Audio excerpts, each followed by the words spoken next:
दोस्तों नमस्कार, मैं मुकेश कुमार आपका तहे दिल से हैप्पी फ्रेंड्स क्लब में स्वागत करता हूं। दोस्तों जैसा कि आज हम जानते हैं कि आज जो हमारा टॉपिक रहने वाला है कि ज़मीन की रजिस्ट्री हम कैसे करवाएं। दोस्तों ज़मीन की रजिस्ट्री करवाने से पहले जो मुख्य बिंदु हैं उन पर हम गौर करेंगे।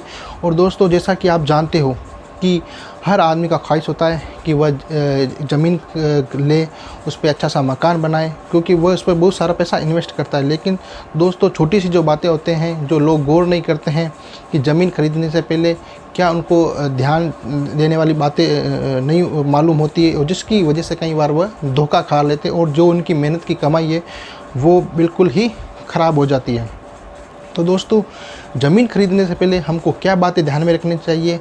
फर्स्ट जो बिंदु नंबर 1 है वो ये है कि अगर हम कोई भी ज़मीन खरीद रहे हैं, जो सेलर हमको ये ज़मीन हमको बता रहा है, तो पहले हम ये पता कर ले कि क्या वह ज़मीन उसके नाम है या नहीं।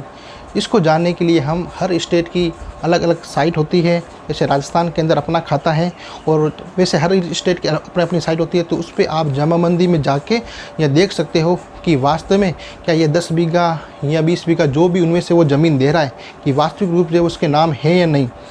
तो पहली बार जो हम धोखा खाते हैं वो यही खाते हैं कि ज़मीन किसी और की होती है और बेचने वाला कोई और होता है। दूसरी जो बात है कि हमको ये ध्यान में ज़रूर रखना चाहिए कि जमाबंदी में साफ़ तौर पे लिखा होता है कि जब हम उस ज़मीन जो हमको सेलर जो ज़मीन बेच रहा है या उसका कोई भी पार्ट बेच रहा है, कृषि एग्रीकल्चर का है या उसमें से जो हमको ज़मीन दे रहा है, कि वह ज़मीन नहीं कहीं कोर्ट केस के अंदर तो नहीं है, क्या न्याय विचाराधीन तो नहीं है।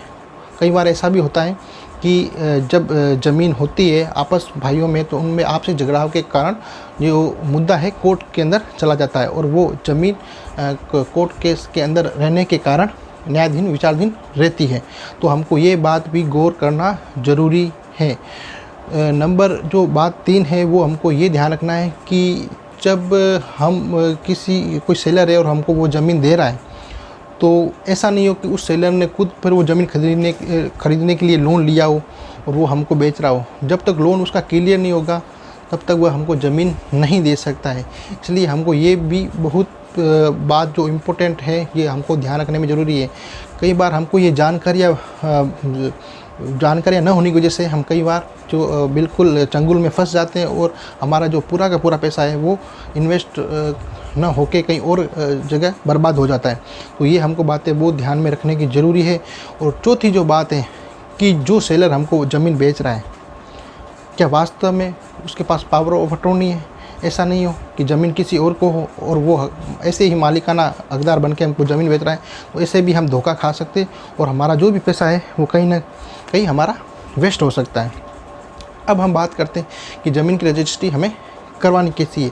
जो मैंने आपको ये 4 बिंदु बताए इसके ऊपर आप अच्छी तरह से गौर कर लीजिए। फिर ये बिंदु गौर करने के बाद आपको ये पता होना चाहिए कि जो ज़मीन की मार्केट वैल्यू और सरकारी वैल्यू है वो क्या है, ये आपको ध्यान में रखना चाहिए।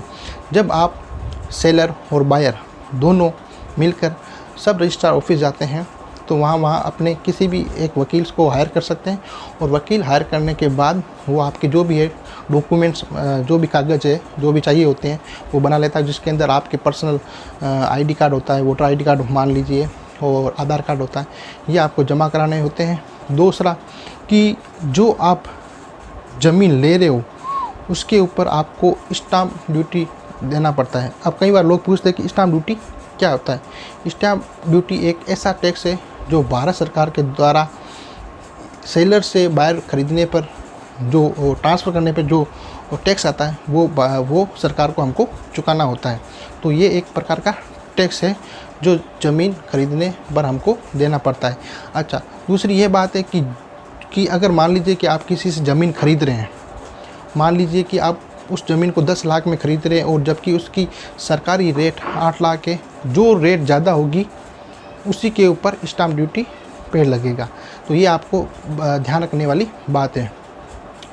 ये कागज़ पूरे होने के बाद आप जो भी एक सेलर का होगा वो एक गवाह सेलर के पास होगा और एक गवाह बायर के पास होगा। ये फिर कागज़ पूरे कंप्लीट कराने के बाद आपको सब रजिस्ट्रार ऑफिस जाना पड़ेगा। वहाँ पे आपको 3 काउंटर मिलेंगे, जिस पे 2 काउंटर पे आपकी जो भी डॉक्यूमेंट्स आपने जमा करवाए उनकी वेरीफाई होगी। तीसरे काउंटर पर आपकी फ़ोटो खींची जाएगी, बायोमेट्रिक टेक्निक के द्वारा आपकी फिंगरप्रिंट जो भी है वो चेक किए जाएंगे। ये प्रोसेस पूरा होने के बाद आपको 2 से 4 दिन के अंदर वापस सब रजिस्ट्रार जाके आपको जो ज़मीन की रजिस्ट्री की जो ओरिजिनल कॉपी है वो आपको मिल जाएगी। Thank you.